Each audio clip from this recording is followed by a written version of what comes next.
اب دیکھیں کہ اللہ تعالیٰ کب ہدایت نہیں دیتا، کب گمراہ کرنا چاہتا ہے، کب کسی چیز کو کباڑ سمجھ لیا جاتا ہے جبکہ اس کے اندر کوئی خیر باقی نہ رہے۔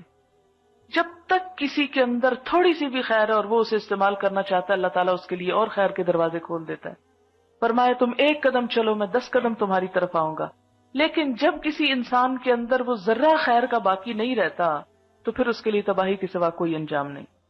مثلا آپ دیکھیں کہ ایک جوس کا ڈبہ بظاہر بہت خوبصورت، بہت کلرفل، لیکن آپ دیکھ رہے ہیں کہ کوئی شخص اس کو بن میں پھینک رہا ہے۔ کب پھینکتا ہے کوئی اس کلرفل ڈبے کو؟ جب وہ خالی ہو جاتا ہے۔ خالی ہے نا، خیر کوئی نہیں اندر، اس کے کھانے پینے کی چیز کو نہیں، تب اسے رکھ کے کیا کرنا؟ اور جو لوگ ایسے ہوتے ہیں اچھا کام آ جائے گا، وہ کیا کرتے ہیں؟ اتنا کباڑ خانہ گھر میں جمع کر لیتے ہیں کہ جس کے ہاتھوں خود مجبور ہو جاتے ہیں، پھر ان کے گھر صفائی نظر نہیں آتی۔ اب آپ دیکھیں کہ ایسے ہی کباڑ خانے جمع کر کر کے اللہ تعالیٰ کو کیا کرنا تھا دنیا بھر کے ایسے ہی سرکش لوگوں سے؟ لہذا اللہ تعالیٰ نے بھی کیا کیا، جب ان کے اندر آخری قطرہ بھی خیر کا نکل گیا تو ان سے ہدایت کی توفیق چھین لی۔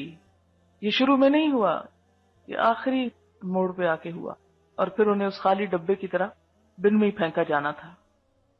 آپ دیکھیں کہ آپ کسی انسان کو زمین میں کب دفناتے ہیں؟ جب اس کی روح نکل جاتی، مر جاتا ہے وہ، ہے نا؟ زندہ کو تو نہیں دفناتے۔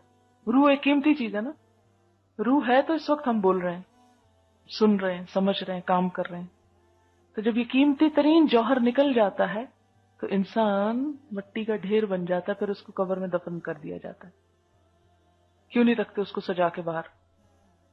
بالکل اسی طرح جب کسی انسان کی ضمیر بالکل مردہ ہو جاتا ہے، اس کو حق کی کوئی بات سمجھ میں نہیں آتی، وہ حق قبول ہی نہیں کرنا چاہتا، اس کے اندر کوئی خیر باقی نہیں رہتا، تو پھر اللہ کیا چاہتا ہے؟ یرید ان یغویکم، اب سزا ہی دینا چاہتا ہے، بھٹکانا ہی چاہتا ہے۔